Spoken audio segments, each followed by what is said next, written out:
the great job that you're doing here and for being here to tell us a little bit of the good that's coming out of that mountain state. Thank you.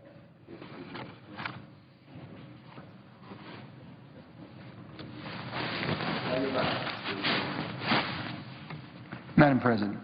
Senator from West Virginia. I ask to speak as if in morning business. Without objection. Madam President, this week the state of West Virginia will celebrate the sesquicentennial of its birth, a brave and daring declaration of statehood that is unprecedented in American history. West Virginia was born out of the fiery turmoil of the Civil War 150 years ago.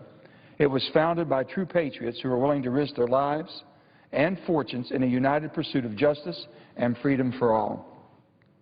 Madam President, to West Virginians, the names of Pierpont, Wiley, and Borman are nearly as familiar as Washington, Jefferson, and Franklin. Each of these men was a pivotal figure in our state's improbable journey to independence from Virginia and to our own very own place in the Union. But of course, our forefathers could not have brought forth a new state conceived of liberty without the hand of Abraham Lincoln. It was Lincoln who issued the proclamation creating West Virginia and establishing our state's birthday as June 20th, 1863. And characteristically, with few words, the 16th president dismissed the arguments of the day that his proclamation was illegal. Lincoln wrote, and I quote, "It is said that the admission of West Virginia is secession, and tolerated only because it is our succession. Well, if we call it by name, there is a difference between secession against the Constitution and secession in favor of the Constitution." Indeed, the people of West Virginia had a choice of two different flags to follow during the Civil War. There was, as Francis Pierpont pointed out, no neutral ground. The choice, he said, was to stand by and live under the Constitution or support the military disposition of the Confederacy. We chose wisely. We chose the Stars and Stripes. We chose allegiance to the country for which it stands. We chose to live under a Constitution that promised the constant pursuit of a more perfect union of states. And ever since that historic beginning, we, the people of West Virginia, have never failed to answer our country's call. No demand has been too great, no danger too daunting, and no trial too threatening. Madam President, the abundant natural resources of our state and the hard work and sacrifice of our people have made America stronger and safer. We mined the coal that fueled the Industrial Revolution.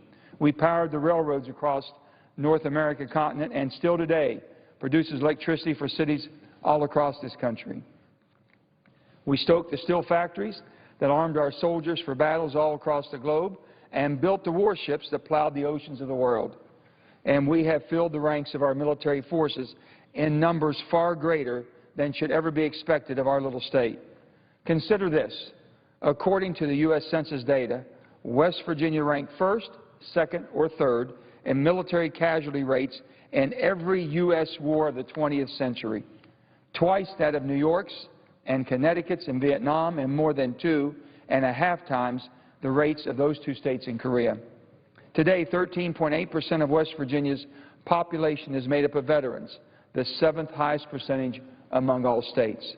That's higher than a national average of 12.1%. That's higher than states with much larger populations, states like Florida, New York, Texas, Pennsylvania, Ohio, Michigan, or Massachusetts. It's like I always say, West Virginia is one of the most patriotic states in the country. The best steel comes from the hottest fires. We've all been told that. Well, the fires of the Civil War transformed West Virginia from a fragile hope to a well-tempered steel reality, dedicated to the ideals of the Declaration of Independence and guarantees of the U.S. Constitution. But, Madam President, West Virginia is great because our people are great, mountaineers who will always be free. We are tough, independent, inventive, and honest. Our character is shaped by the wilderness of our state, its rushing streams, its boundless blue skies, its divine forest, and its majestic mountains. Our home is, in the words of the best-selling novelist James Alexander Thom, a place for health and high spirits, where one's first look out the cabin door every morning makes the heart swell up. Thom wrote of our magnetic land as it existed long before it achieved statehood. But his words ring just as true today of today's West Virginia. They pay homage to a state of natural beauty, world-class outdoor recreation, year-round festivals, ancient crafts, rich culture, strong tradition, industry, and trade. It's a place of coal mines and card tables, racing horses and soaring eagles, rocket boys and right-stuffed test pilots, sparkling lakes and magical mountains, breathtaking backcountry and barbecue joints, golf in the Greenbrier, battlefields and big-time college football, college towns and small towns that are pure Americana. It is a place of power, pulse, and passion. It is the special place we call West Virginia, the special place we call home. I admit that we've had our ups and downs and setbacks and triumphs. We've had some pretty famous family feuds, a few you might have heard of. And life can be tough sometimes. But the spirit of West Virginia has never been broken, and it never will. I learned that a long time ago growing up in a small coal mining town of hard-working men and women called Farmington, West Virginia. When things got tough, they got tougher. It's as if we still hear the words of Francis Pierpont to the delegates to the Second Wheeling Convention in 1861 as they debated whether to secede from Virginia. Pierpont said, "We are passing through a period of gloom and darkness, but we must not despair. There is a just God who rides upon the whirlwind and directs the storm." It is as if we still hear the words of President John F. Kennedy from the rain-soaked steps of the state capitol in Charleston during our state's centennial celebration. President Kennedy said, "The sun does not always shine in West Virginia, but the people always do." We are West Virginians, even in the darkness and the gloom. We look to a just God who directs the storm. We are West Virginians. We are the 35th state of these United States. We are West Virginians. And like the brave loyal patriots who made West Virginia the 35th star on Old Glory, our love of God and country and family and state is unshakable. And, Madam President, that is well worth celebrating every year. Thank you, and Senator yield? I yield the floor. Senator yield, just for a moment, that was wonderful. I'm just sorry that more of us weren't here to hear those words. The senator holds the seat once held for many, many years by Robert Byrd, who I believe until maybe this month was the longest-serving person in the history of our country to serve in the Congress. I think a record maybe now eclipsed by John Dingell from Michigan, but a most worthy successor. He and I know there's another notable West Virginian who's just rising now to national prominence to serve our country as the new director of the Office of Management and Budget. Grew up in Hinton, West Virginia, graduated from Hinton High School, played on the girls' basketball team. She was a Bobcat, as I recall, and her name is Sylvia Matthews Burwell. And it's a state that has produced certainly a lot of coal, a lot of natural resources, but also a lot of good people and a lot of good leaders. This guy came to us from, Madam President, from West Virginia, having been two-term governor, chairman of the National Governors Association, and I knew he was marked maybe for greatness. And I think his wife has a birthday tomorrow. West Virginia has a birthday the day after tomorrow. Hers is the 20th also. 20th of this month. And if you back up, West Virginia, I sort of separated from Virginia. About 237 years ago this past Saturday, the state of Delaware gave Pennsylvania its independence.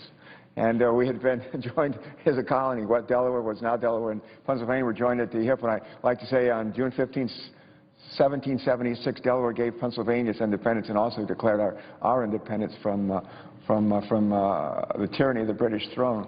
But here we are, like 5 days later, we're celebrating West Virginia, giving Virginia its independence, and they're going out on their own and making us all proud. Well, I know the senator from Delaware was also, like myself, born in West Virginia. When you think about all the famous people that have come from West Virginia, and you think about the man with the right stuff, General Yeager, who broke the sound barrier in 1947. You think about the Rocket Boys, and the movie was made, The October Skies. You think about the Hatfield and McCoy feud, a couple of feuds we've had. Some of them might say it's still going on. You think about the logo for the National Basketball Association, Jerry West. The person dribbling the basketball, that's his picture, that's the logo. So we think about so much contributions, but most importantly, all the people in West Virginia and all over this great country have contributed to who we are today. And it's just, I'm a proud West Virginian through and through. If I could add, Madam President, every Sunday night I turn on the radio, WXPN, and to hear simulcast across the country, West Virginia Mountain Stage. Mountain Stage. West Virginia Mountain Stage, just great music, eclectic music. It's just wonderful. It reminds me of home, and so that's a gift as well. Thank you for helping us, enabling us to celebrate West Virginia's birthday with you today. Thank you, Madam President. I notice the absence of a quorum. Clerk will call the roll. Mr. Alexander.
ask unanimous consent the quorum be dispensed with. Without objection.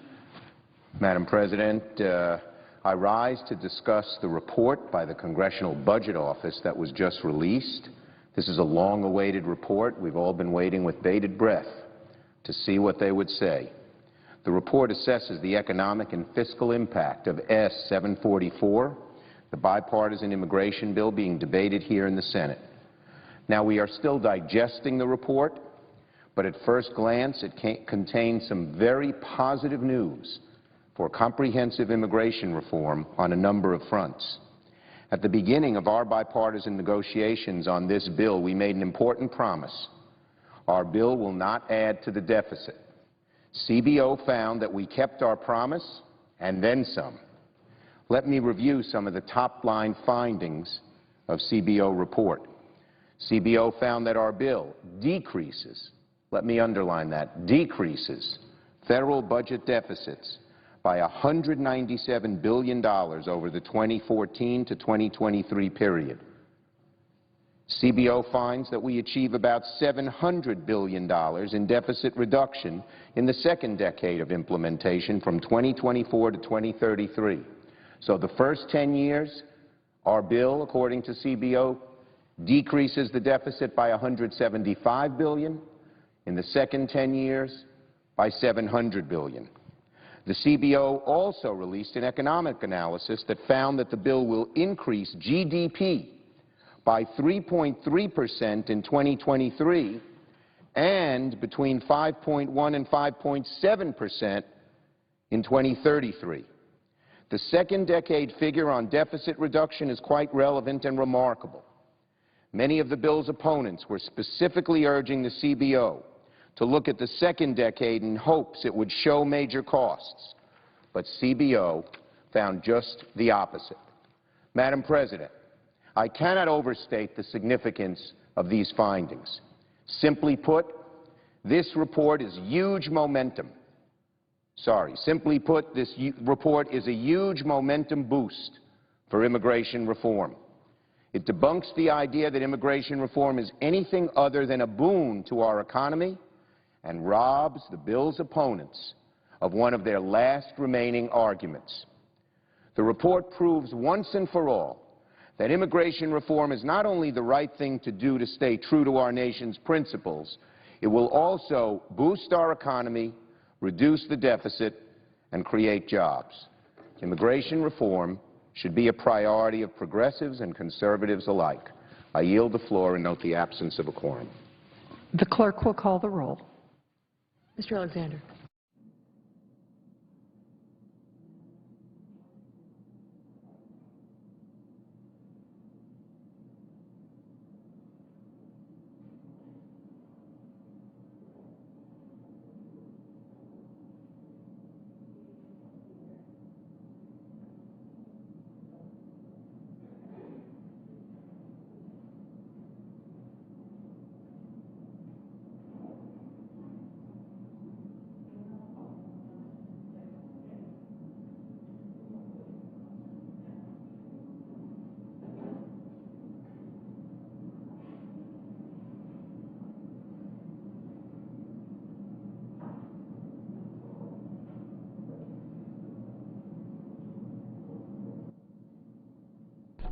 Two of the four amendment votes that the Senate held this afternoon passed. One was offered by Senator Landrieu. It deals with giving citizenship to children adopted from other countries.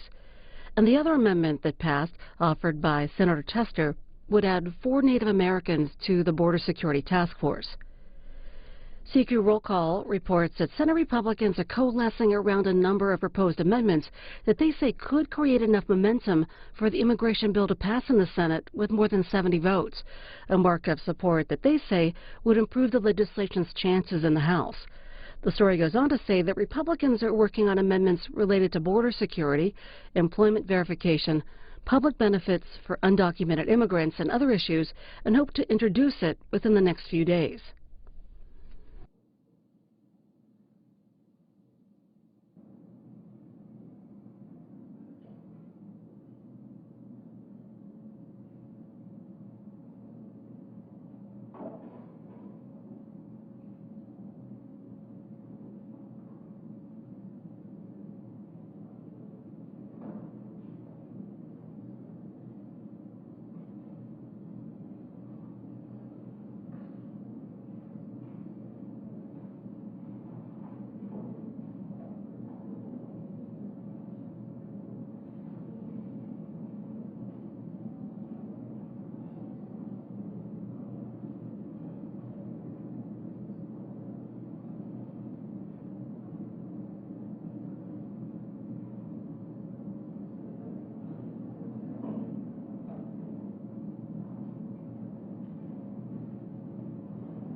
The pending business in the Senate continues to be immigration, and today the Congressional Budget Office said that the Gang of Eight immigration bill being debated in the Senate cuts the federal budget deficit over the next decade by $197 billion.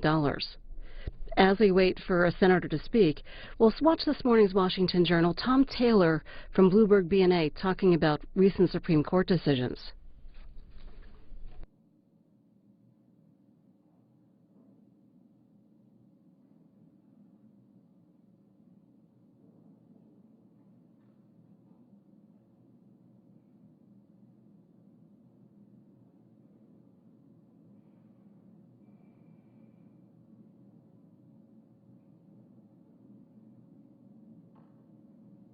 Is Tom Taylor. He's assistant managing editor at Bloomberg BNA, and he works at United States Law Week. That's a Bloomberg BNA publication. Thanks so much for being here. Absolutely, my pleasure. Let's look at the Supreme Court term. Lay out the timeline for us. How many more days of them announcing decisions remain, and what are we watching for yet? We're looking for opinions on Thursday is the next possible day that the court could issue opinions. And then after that, their last scheduled day is the 24th, is Monday. But depending on how many they have left, there's 14 outstanding cases at this point, so we'll see what they hand down the rest of this week, and then they can extend day by day into, all of the week of the 24th. So 24th is the last official day, but remains to be seen. List off for us the big cases we're watching. We'll dig into them a little later, but what are they? You've basically got three big topics, four total cases. So you've got the same-sex marriage cases, one dealing with the Prop 8 constitutional amendment in California, the other one dealing with the Federal Defense of Marriage Act. And then we've got cases on affirmative action, Fisher versus University of Texas, and also Section 5 of the Voting Rights Act, Shelby County versus Holder. Headline of the Arizona Republic this morning. This is from the Newseum. Justices strike down the state's voter law, but leave options. Tell us about the decision, the 7-2 decision that came down yesterday, striking down Arizona's law. So basically what happened was there's a federal law, National Voter Registration Act, that mandates the use of a federal form to register voters for federal elections. It's meant to basically streamline the process, make it easy to produce, tons of forms at once. You don't really have to worry if you're handing it out to somebody in California, somebody in Arizona. It makes it easy for people to register. Well, that form only contained basically you had to swear that you were a citizen, that you were eligible to vote. And Arizona passed a law saying that, okay, that's nice, but we'd also like you to produce, a driver's license number, a passport, some type of identification information. And basically the court said that no, that goes against what the federal government did when it passed the Voter Registration Act, so that the federal law preempts Arizona from actually passing that law. Now, it's interesting because while they struck down the law as currently stands, the court did kind of lay out a path. Justice Scalia wrote the opinion and laid out a path for Arizona to challenge basically the decision not to include some kind of identification requirement in the federal form. So they go to an administrative agency and then they can challenge in court. And basically the court did say that they had a decent constitutional case when they finally jumped through the right hoops. And this deals with the voter registration. How is it different than the voter ID law case that the Supreme Court's also looking at? It's much the same, but this is a specific area where the federal law said that states are required to, quote unquote, accept and use this federal registration form. So the court said that that language in particular, as it applies to registration, really narrows what the state can do and what they can accept and require from voters when they're registering. Our guest is Tom Taylor. He's Assistant Managing Editor of United States Law Week. That's a publication of Bloomberg BNA. We're talking about the Supreme Court term. If you'd like to join the conversation, Republicans can call 202-585-3881. Democrats, 202-585-3880. And our independent callers, 202-585-3882. The court still has decisions outstanding on issues ranging from gay marriage to affirmative action to voter ID laws. We see Adam Liptak reporting for the New York Times yesterday that in a 5-4 ruling, 1 of 3, it limits silences protection. The court issued a decision yesterday. 3 5-4 decisions yesterday. Break down other choices and decisions that they made. Well, the decision that you mentioned is an interesting one. I read an article earlier this morning that was saying, this is like a Thanksgiving feast for legal nerds. It basically deals with the Fifth Amendment protection against self-incrimination. And what the court said was that a suspect who was in custody, not in custody, was in a pre-custody interview. He had just voluntarily gone with the police to answer questions. He hadn't been read his Miranda rights. Basically, they said he answered a bunch of questions, and then the police asked him, well, if we check the shell casings, it was a murder case, against your weapon, are we going to find that it's the same weapon that was used? And immediately the suspect just fell silent. He had been talking, he looked down, he was nervous, he was looking at his feet. And then the prosecutor during the trial basically said, he presented that to the jury as evidence of guilt. An innocent person would have said, no, wait, I didn't do anything. You won't match my gun. And the Supreme Court actually said that the prosecutor was okay to do that, that was fine, that if he wants to invoke his Fifth Amendment privilege not to incriminate himself, he has to affirmatively say it. Silence doesn't count. And the court was slightly divided on that. Justices Thomas and Alito took a much harder line, saying that even if he had invoked it, the prosecutor could have still presented it to the jury because he wasn't actually forced to testify against himself. So it was it's been seen as a pretty tough criminal justice and criminal procedure decision for the court. And we also saw yesterday that the court overruled a decade-old decision that had required judges to impose mandatory minimum sentences, even if they were not supported by jury findings. And also there was a decision about fair housing. They agreed to, or rather this is something they're going to be looking ahead to. Right. Tell us more about what we know the court's going to be looking at in the future.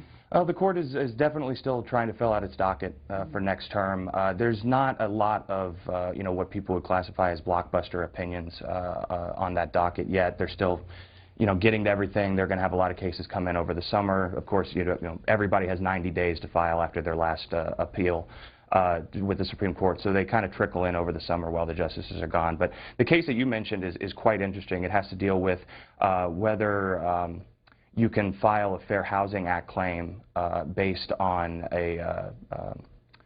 whether or not the effect on a protected group, like a racial minority, is actually, doesn't have to have a intended, redevelopment of property doesn't have to be intended to affect disproportionately a racial minority, but if it does, can you file a Fair Housing Act claim? So it's got a lot of implications for lenders, developers, the real estate industry as a whole. Other than that, there's some election issues coming up. There's, kind of a grab bag so far. Nothing, too major out there just yet. Tom Taylor, another decision we saw earlier this month was about DNA and taking DNA from people who have been arrested. What are the implications of this case? This is kind of it's a really intriguing case. The case involves a Maryland man who was arrested after basically threatening some folks with a shotgun. And Maryland passed a law that says anybody who's arrested for a violent crime, and it defines that as burglary, arson, murder, robbery, and so basically what is really what the court calls serious crimes. That once you're arrested, the police can take a DNA sample from you no matter what, and that DNA sample is not tested until you've been arraigned. But if you're found innocent, it's destroyed and not used any further. The court basically okayed the practice, but they did so on kind of a strange theory. What they said was, like fingerprinting or taking your mugshot, the DNA is actually a way to identify the person that the police have in custody. Well, Justice Scalia wrote a pretty scathing dissent taking issue with that identity theory. He basically said, look, they arraigned the guy without even without even checking the DNA sample. So unless the state of Maryland thought they didn't know who they were actually arraigning, this wasn't used to actually identify the person. It was used to solve a crime, which, in fact, it turned up a match on a unsolved rape case from 10 years ago, and he was subsequently tried and convicted for that rape. So what Justice Scalia in the dissent said was, you're not allowed to do these types of searches and seizures under the Fourth Amendment if it's for a criminal investigatory purpose. You can search somebody when you arrest them to make sure they don't have any weapons, for officer safety, things of that nature. But basically he's saying that all Maryland wanted to do was solve an unsolved crime, and they had no real evidence that this guy was connected to that particular crime until they ran the DNA through this national database and came up with a hit. Do we know what the implications for this are yet? The New York Times ran a piece last week showing that police agencies are assembling records of DNA, and they're at the local level. Some jurisdictions have databases. They operate under their own rules, and some are even taking DNA from victims. Right. Well, one of the interesting things about the Supreme Court opinion is that it hewed very closely to the Maryland law. So it really looked at a law that has a lot of protections built in. Like I said, if you're not convicted of the crime, the DNA sample is destroyed. If you are, if you're not arraigned, if there's not probable cause and they throw out the arrest before then, it's thrown out. And there's a lot of protections, like I said, built into the Maryland law. But these instances that the New York Times talk about are far less regulated. They're far more off the cuff. What I think, this shows, I think, what Scalia was worried about in his dissent and kind of overreaching and these local law enforcement agencies just kind of doing what they want and seeing this decision as a green light to just start collecting DNA samples and compiling databases willy-nilly and really just kind of having an unregulated system start to develop in the country. I think you can temper that a little bit by kind of overlaying the decision that the majority handed down looks at basically three things. It asks, what's the government's interest in taking the DNA samples? It asks, how intrusive is it? In this case, it's a cheek swab. And the court said that's not very intrusive. It's not even drawing blood. It doesn't puncture the skin. It's over in a few seconds. Not a big deal. And then it also asked basically what's the expectation of privacy. And it said in the case of somebody who's been arrested for a serious crime, you don't have a huge expectation of privacy. In fact, the court just last term decided that the quorum call be rescinded. Without objection. Madam President, I've come to the floor to say a few words about Rosoboron Export, the Russian state arms dealer that's been supplying the Syrian government with deadly weapons and facilitating mass murder. Last November, I sponsored an amendment to prohibit the use of taxpayer dollars in America to enter into contracts or agreements with Rosoboron Export. My amendment had strong bipartisan support, and it passed unanimously. And yet, just yesterday, as President Obama met with Russian leader Vladimir Putin at the G8 summit in Northern Ireland, we learned that the Pentagon has signed a brand-new $572 million contract with Rosoboron Export to buy Mi-17 helicopters for the Afghan army. So how did the Obama administration get around the prohibition in my amendment? Well, they argued that the Rosoboron Export contract was in our national security interests. In other words, they want us to believe that we're promoting United States security by doing business with a Russian arms dealer that is helping an anti-American, terror-sponsoring dictatorship commit mass atrocities. Unbelievable. Last year, the Pentagon agreed to audit the contract with Rosoboron Export and make good faith efforts to find other procurement sources for the Afghan military. Now they're refusing to complete that audit on the grounds that Rosoboron Export simply has refused to cooperate. Meanwhile, my office has learned that Army officials within the non-standard Rotary Wing Aviation Division, whose primary focus is the Mi-17 program, are the subjects of an ongoing criminal investigation. This obviously raises troubling questions about whether the terms of the new Mi-17 procurement contract resulted from criminal misconduct. I want to take this opportunity to say once again that American taxpayers should not be indirectly subsidizing the murder of Syrian civilians, especially when there are perfectly good alternatives to dealing with Rosoboron Export. If the Pentagon continues this relationship, it will undermine American efforts to stand by the Syrian people.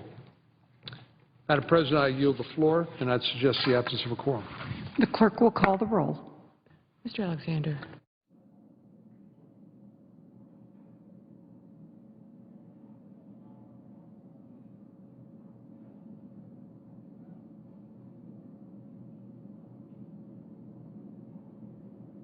issues that, other normal practices that police use when they arrest somebody.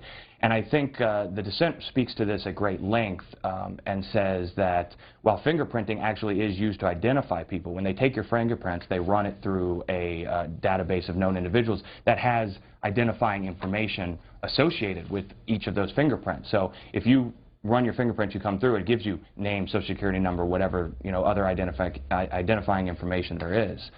On the other hand, with the DNA database as it stands, they didn't run the DNA in this case through any type of database that contains any identifying information. They have that database. They collect DNA from all convicts, and you can identify somebody through that database. They ran his DNA through a database that has no identifying information. They ran it through a database of unsolved crimes, specifically unsolved, meaning that they don't know who it belonged to. So, the dissent really took a hard line saying that this is really not like fingerprinting. This is an investigatory tool and a way to solve unsolved crimes. And while that might be a good thing in the long run, it runs contrary to the Fourth Amendment and search and seizure protections. Hattie's next up from Houston, Texas, Democratic caller. Hi, Hattie. Okay. You're on the show. Go ahead. Okay. Hattie, you're on. All right, I think we're having... Okay, I will, please. I think Hattie's talking to somebody else. So we'll go on to Jordan, who's also in Houston, independent caller. Hi, Jordan. Hey, how are you doing? Good. I really appreciate you guys and what you do. I think it's really awesome. Tom, I couldn't agree more. I just want to say, when are we going to draw the line? I mean, when are people in this country going to say, that's enough? Enough's enough. And in what sense, Jordan? Just, I mean, we're getting to the point now where, we're in the Supreme Court talking about people who are not criminals having their DNA taken. It's just over the line. It's just ridiculous. It only opens up, 10 years from now, what's it going to be?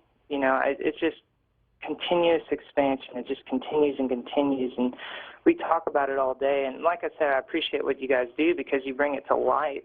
I think more people should watch C-SPAN every day, honestly. I can't agree with you more on the last point, but I think some of the concerns that you get at about this, kind of continuing on and growing are some of the things that we talked about with the New York Times article and about, it's already starting to expand. On the other hand, the majority did lay out a number of really good reasons to do this, and I have to clarify what I said before. There was a fundamental difference between the majority and the dissent in this case when they talked about identifying somebody. Now, Justice Scalia took a very kind of normal dictionary view of the term identify.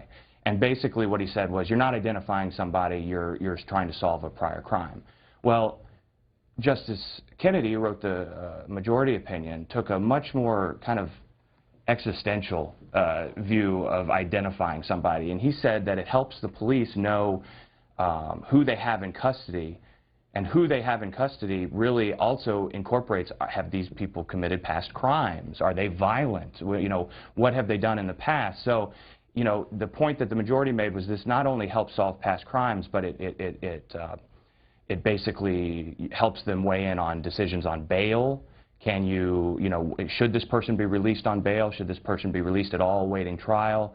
It even helps if somebody has been wrongly convicted for the crime. The possibility that you might free a wrongly convicted person is a really compelling interest of the government. So I think, like I said before, there's kind of a competing tug and pull here of the justices in this case. I think we're really looking at a law that was pretty well drafted, has a lot of protections built in, it kind of covers its bases, and to some degree the majority said, let's roll the dice, let's see if this works, we can pull back if we need to.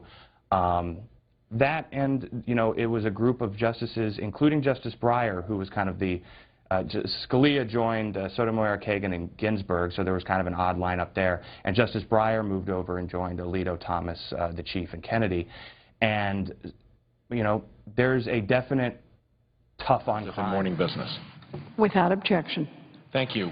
I'm here again, I think it's the 36th time, to speak, as I do every week, on global climate change, to remind us that it is time for us to wake up and to take action to protect our communities.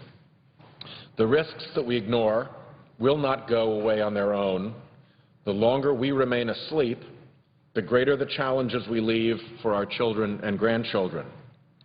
The changes we're already seeing, rising sea levels, floods and erosion, more powerful storms, are taking their toll in particular on our aging infrastructure, which I'd like to talk about today, our roads, our bridges, our sewers and water pipes. This kind of infrastructure is designed to operate for 50 to 100 years and to withstand expected environmental conditions. So what happens if expected weather and climate patterns change? Well, they are. According to the draft National Climate Assessment, and I quote, U.S. average temperature has increased by about 1.5 degrees Fahrenheit since 1895. More than 80% of this increase has occurred since 1980. The most recent decade was the nation's hottest on record, end quote. We're also getting more precipitation, with more and more of our rain coming in big, heavy downpours. Between 1958 and 2011, the amount of rain that fell during individual rainstorms increased in every region of the country, up 45% in the Midwest and 74% in our Northeast. Last month, the Government Accountability Office issued a report revealing the risks posed to United States infrastructure by climate change. The report, which I requested along with Finance Chairman Max Baucus, shows that we can no longer use historical climate patterns to plan our infrastructure projects. First, limited resources often must be focused on short-term priorities. Fixing an unexpected water main break, for example, won't usually allow for upgrades to account for climate change. And long-term projects that do include climate change safeguards usually require more money up front. That's GAO's warning. GAO also found that local decision makers, folks in our home communities, need more and better climate information. The faster you drive, the better your headlights need to be. And carbon pollution is accelerating changes to our climate and weather. Our communities need the information, the headlights, to see these oncoming changes. And it needs to be local. When you're constructing a bridge in Cape Hatteras, it's more helpful to know how climate change will affect North Carolina than North America. Thankfully, leaders across the country are waking up to the reality of climate change and are making evidence-based, not ideological decisions about how to best serve their communities. This is the Interstate 10 twin-span bridge that crosses Lake Pontchartrain near New Orleans. During Hurricane Katrina, the storm surge rocked the bridge's 255-ton concrete bridge spans off of their piers, twisting many and toppling others down into the lake. Hurricane Katrina brought the largest storm surge on record for Lake Pontchartrain. Scientists tell us that climate change loads the dice for these stronger and more frequent storms. So the recovery design team decided to strengthen and raise this bridge. They made a larger initial investment in order to reduce maintenance costs in the future. That is smart planning. Hurricane Isaac in 2012 was the first major test for the new bridge, and it passed. Damage was limited to road signs and electrical components. This is the new higher bridge over here. There's the old bridge down on the left there. If you go south to Louisiana State Highway 1, you'll find that It's the only access road to Port Fourchon. Senator Vitter, our ranking member on the Environment and Public Works Committee from Louisiana, has told us that 18% of the nation's oil supply passes through Port Fourchon. It's a pretty important port. And Highway 1, the only access road to it, is closed 3.5 days a year on average due to flooding, according to GAO. NOAA scientists project that within 15 years, portions of Louisiana Highway 1 will flood an average of 30 times each year. State and local officials raised 11 miles of Highway 1 by more than 22 feet. So when Hurricane Isaac brought a 6.5-foot storm surge up the Gulf, those raised portions were unaffected. Go up north to Milwaukee, Wisconsin, and you find that Milwaukee's Metropolitan Sewerage District spent $3 billion in 1993 to increase the capacity of its sewer system based on historical rainfall records dating back to the 1960s. But extreme rainstorms in the Midwest have changed drastically. Milwaukee experienced a 100-year storm 3 years in a row. Milwaukee experienced 100-year storms in 2008, again in 2009, and again in 2010. The University of Wisconsin projects that these storms will be even more common in the future. So Milwaukee took steps to improve the ability of nearby natural areas like wetlands to absorb that extra runoff from rainstorms. This eased the pressure on the city's wastewater system. The GAO infrastructure report also found that areas recently hit by a natural disaster tend to get proactive about adaptation. And I think it's easy to see how getting clobbered by a hurricane will make you rethink your emergency preparedness. But waiting for disaster is not risk management, and we can and must do better. In my home state of Rhode Island, local leaders are wide awake to climate change. North Kingstown, for instance, is a municipality whose planners have taken the best elevation data available and modeled expected sea level rise, as well as sea level rise plus 3 feet of storm surge.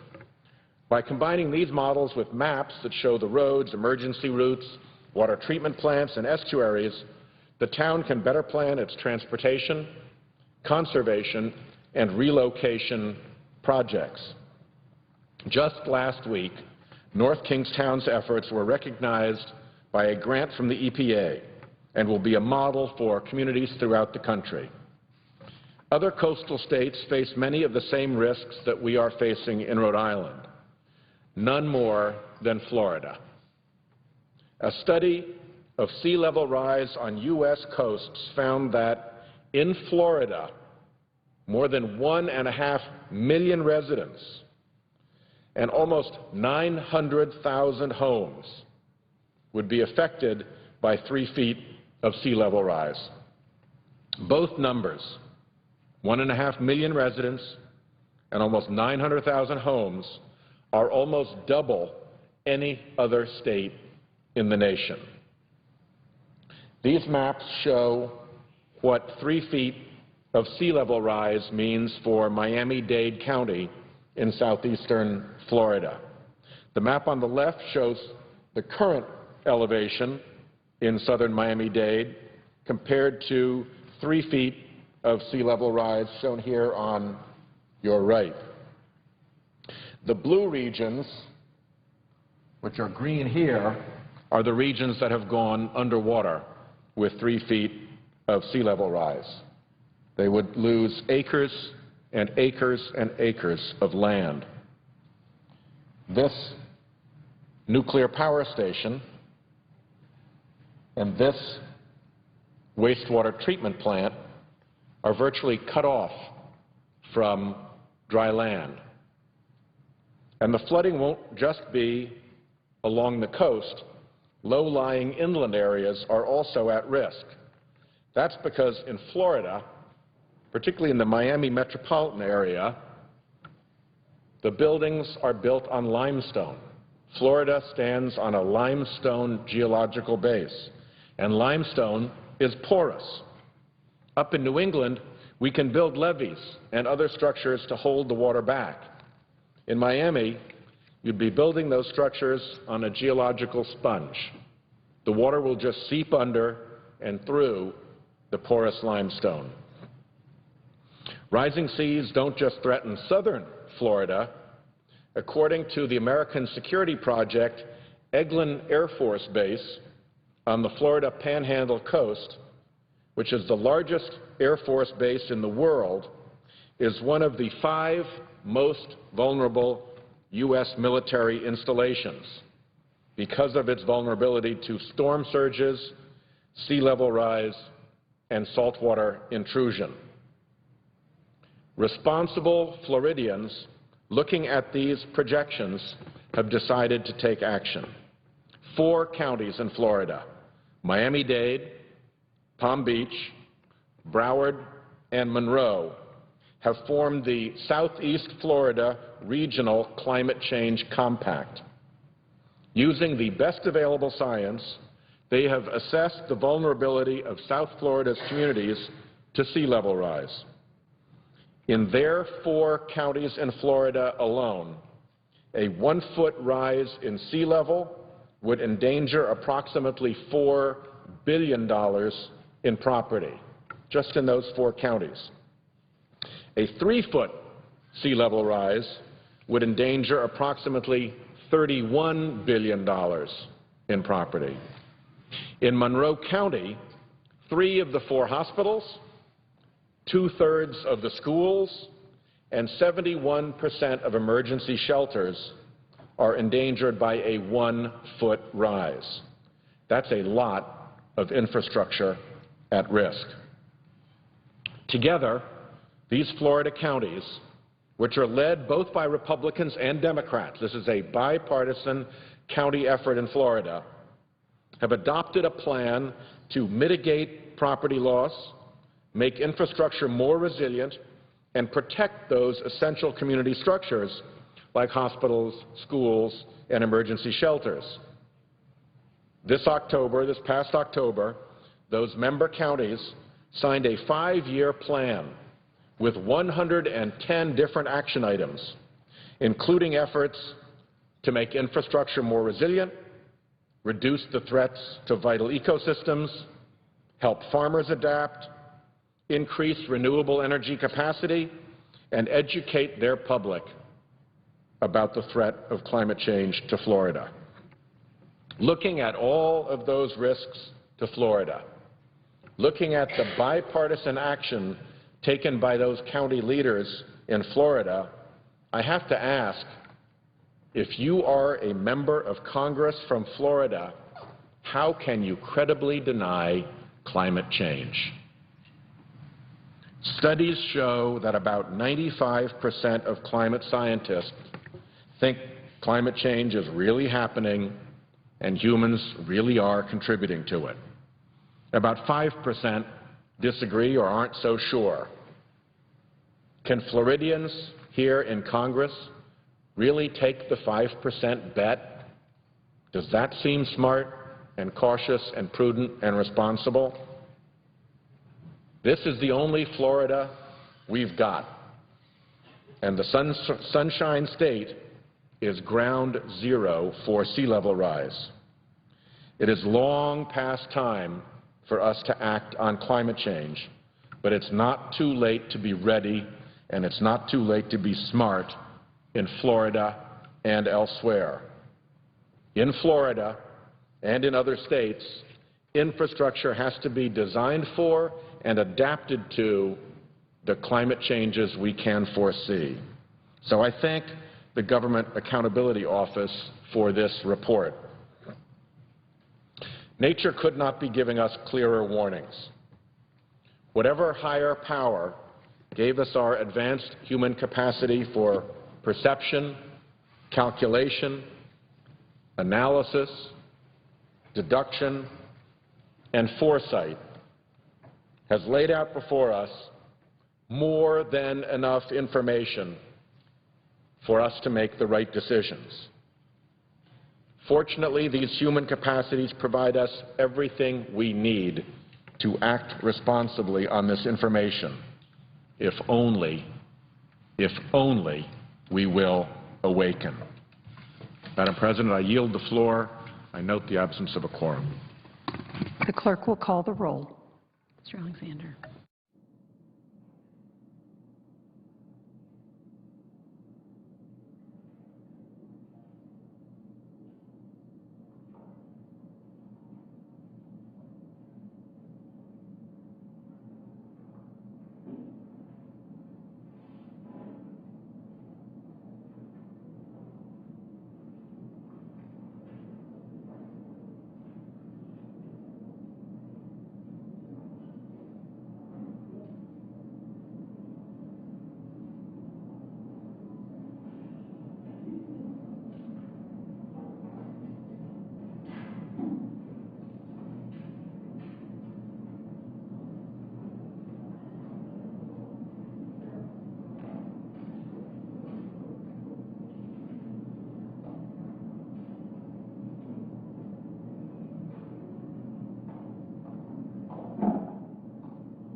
In 25 years, the need for affirmative action will no longer be there. And one of the things that decision laid out was the need to determine when, quote unquote, critical mass has been reached in terms of diversity purposes. So do you have a critical mass of racial or ethnic diversity on a college campus? And that's when affirmative action should halt. It should no longer necessary. Well, you can't define critical mass with a quota, with a number. You can't pin it to, say, the minority demographics in a state or in the country. That's all barred by the decision.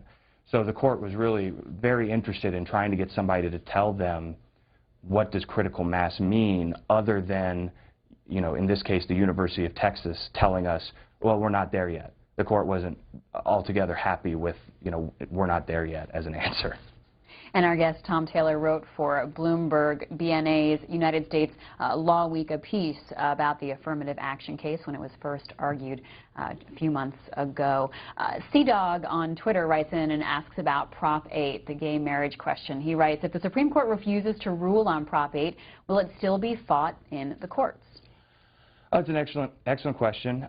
The Prop 8 case is messy, to say the least. Basically what happened was a federal district court overturned Proposition 8, which was a voter-approved referendum that defined marriage as only between a man and a woman. District court said, no, you can't do that. It violates equal protection, and even went further, and there's a distinction here between equal protection. It also violated due process, which is a kind of a stronger tenor for the court to take. Well, it went up to the Ninth Circuit Court of Appeals. The problem is that the government of California, the state of California, wouldn't defend the law. So the governor and the Attorney General of California said, we want nothing to do with this. We think that a Proposition 8 is unconstitutional, so we're not going to defend it. So it fell on the proponents of Prop 8, who actually shepherded it through the voter system to defend the law. And now one of the issues before the Supreme Court is whether those proponents of Prop 8 have what is called legal standing to be there. They're not the state, so they don't have an interest in making sure that the laws of the state are upheld or enforced. They're these kind of weird, amorphous third parties that, because of circumstances, ended up in court. They don't really have a dog in the fight other than that they really like Prop 8. So yes, the court could say that they don't have standing. And then that would basically leave the Ninth Circuit's opinion, and the Ninth Circuit's overturned Prop 8. It would leave their opinion in effect, and the Ninth Circuit's opinion is pretty narrow, so it would really only apply to California. And so we would start to see, I think, more court battles in light of a Supreme Court decision to kind of steer away from deciding this case. Let's hear from Keith in L.A. Independent Line. Welcome. Keith, hi there. Oh, yes, I'm sorry. Yes, well, first of all, I want to point out a positive thing that has happened in California and then a negative situation. It'll be a couple of minutes. I'm former president of FACTS, Families to Men in California, 3 strikes, where no longer can one be put in prison 25 years to life for small, petty offenses. And that's definitely a plus. The other thing I was saying about Mumia Abdul-Jamal, has been in prison 33 years there in Philadelphia. The situations surrounding that court case, I understand, are violating his civil rights, yet Eric Holder and group have not recognized the injustice. Maybe he have such quite a few things on their plates to recognize. In the meantime, he stands there and sits there, I guess, all these years, and no one has seemed to bring it, or even commentators on various different newscasts that recognize injustice that's happening on that. I don't know if you're familiar with that particular case. If so, I'd like to hear your comments regarding that. And that's not at the Supreme Court level, Keith. That was, we can see here an old story looking at the state level. This is a Philadelphia case. This is a story from a couple of years ago that the Supreme Court cleared the way for the convicted killer, Mumia Abu-Jamal, to have a new jury decide whether he should be resentenced. And that's a story from a couple of years ago. It's kind of off my radar screen. It's not a case that I'm familiar with, but if it's got a chance of working its way to the Supreme Court, Law Week will be on it. And our guest, Tom Taylor, writes for Bloomberg BNA. He's assistant managing editor of United States Law Week. Let's go to Ed in Jackson, Tennessee, Republican. Hi, Ed. Yes, I'd like for him to comment on the Supreme Court that the pre-Miranda silence can be used against you in court. How can that be? Are you aware of that? Absolutely. It's one of the cases that we were discussing earlier. This is a case that was just decided, and yes, basically the court said that the Fifth Amendment right against self-incrimination only applies if you actually affirmatively invoke that right. So if you just are being questioned by police pre-Miranda, so that you've come in voluntarily or you haven't been arrested and they haven't read you your Miranda rights, yes, you're not officially in custody, you're free to leave at any time. If you, as it happened in the case of the Supreme Court, just fall silent when faced with a tough question, the prosecutor can go to the jury and say, an innocent person wouldn't have done this.